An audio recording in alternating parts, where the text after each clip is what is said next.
All right, so let's talk about a goal that I think everyone should set for themselves. And I think it's ambitious but realistic.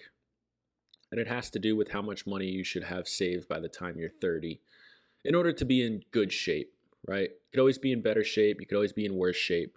But where should you be at 30 to be in a good position? And in my opinion, I think if you have $100,000 saved by the time you're 30, you're in a good position. And I think this is possible, right? It's an ambitious goal, and I know, everyone starts off in a different position, a different situation. I just made a video about this, so trust me when I say I do understand that. But for the purpose of this video, I want to make a goal that I feel like a lot of people can achieve if they're willing to put in a lot of hard work and be extremely disciplined in their 20s.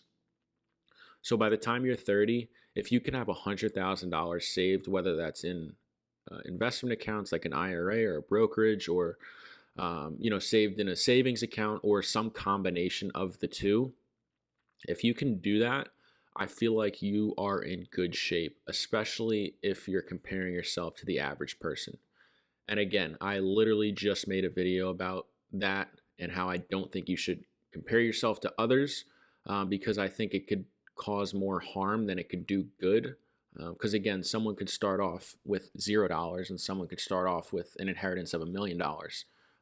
If that first person saves up 100 grand and that other person ends up spending 100 grand, yeah, maybe the first person has 100 grand, the second person has 900 grand, but still the progress that they've made, it's total opposites. One went up 100 grand, one went down 100 grand. So comparing yourself to others isn't always productive, in my opinion, because it doesn't always take into account where that person had started. But for the purpose of this video, I am going to go ahead and do that and say that, the average person does not have $100,000 saved by the time you're 30.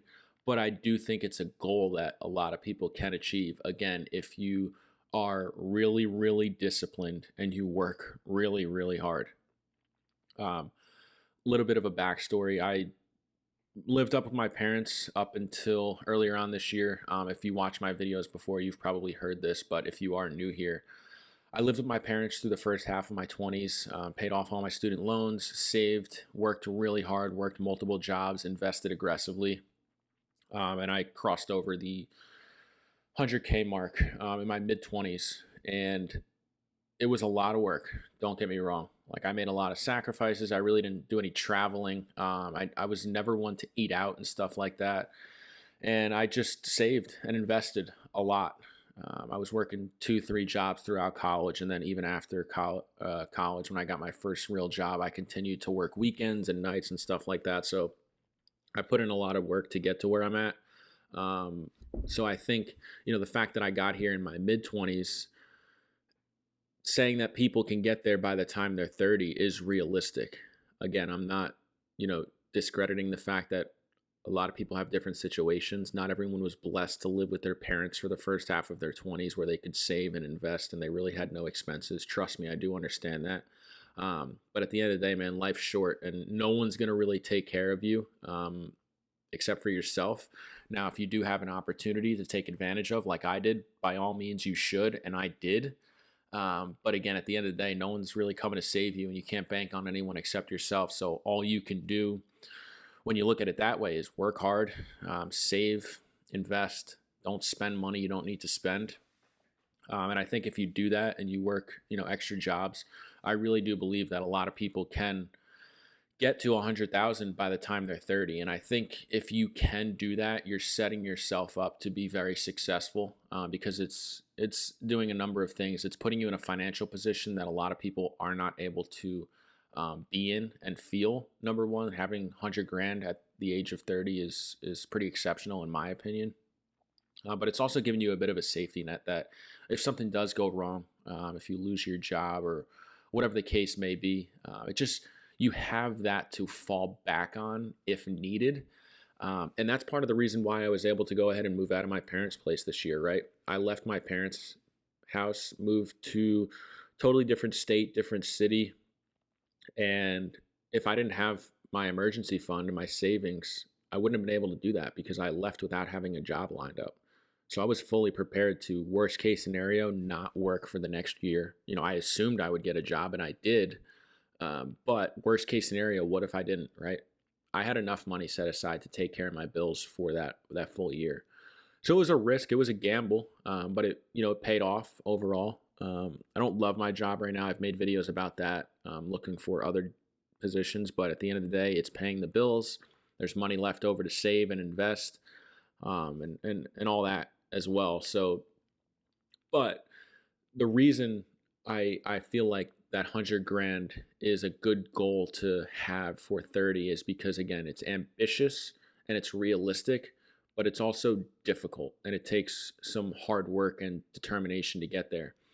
But once you do get there, whether it's before the age of 30, at 30, or even after 30, there's just a there's almost like a little weight that comes off your shoulders, right? Knowing that you have that to fall back on, it just allows you to, number one, just walk around differently. Like I remember hitting that number and feeling, a little bit different, knowing that I had that, right? Like it allowed me a certain sense of freedom and it removed some stress from my life, knowing that I have that and I can use it if needed. But it allows you to take different risks and do different things. Like I said, moving out of my parents' place to a whole different state, to a city that I literally knew no one, without a job, that's pretty fucking risky, honestly. And looking back at it, I'm like, wow, that was really risky. Like at the time, I wasn't happy with my previous job. I had been wanting to move out for a while, but where my parents live is just too expensive for me. So I had all these different thoughts going on, and I was like, maybe it's time to just take a risk and do something different. And that's exactly what I did. But I would not have been able to do that unless I had my money right. And I did. And part of that was hitting that 6-figure net worth. And it allowed me to take that risk. And now, although I don't love my job, I do like life where I'm at. I am happy here. I've made a lot of new friends. I've met my girlfriend. Things are going, overall, things are going great. And I really couldn't be happier. I don't really miss much about my, back home aside from my family. You know what I mean? My family and my friends, I do miss them all. But other than that, life is good here and things are working out. And I feel like I'm very happy with my decision. I definitely don't regret it. But getting to that $100,000 mark was a big step for me. And I've always been a saver. I've always been an investor.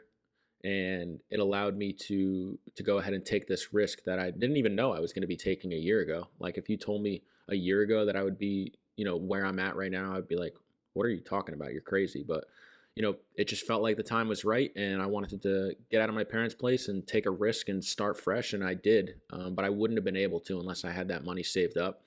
So if you need some sort of financial goal to work towards and you're in your 20s, you want something ambitious but realistic, get to that $100,000 mark by the time you're 30. And I feel like it's like the first foundational step to building true financial freedom.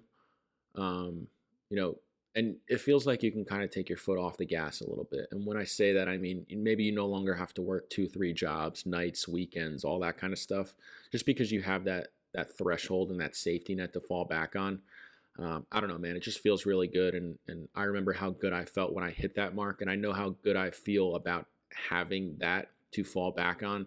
And I want that for every single one of you. So if you want my advice, man, work hard, stop going out, pick up an extra job or two, just get really aggressive with working and saving. And once you hit that mark, you're on your way toward true financial freedom. So that's it. That's all I got for you guys today. Quick video for you. I appreciate you checking in. As always, if you're new here, I post every Tuesday and Thursday at 3 p.m. Eastern Time. And then on Saturdays at 10 a.m. Eastern Time, I post all kinds of content about personal finance, life experiences, things of that nature. So if you like this kind of content, be sure to like, comment, and subscribe. And I'll catch you in the next one. Peace.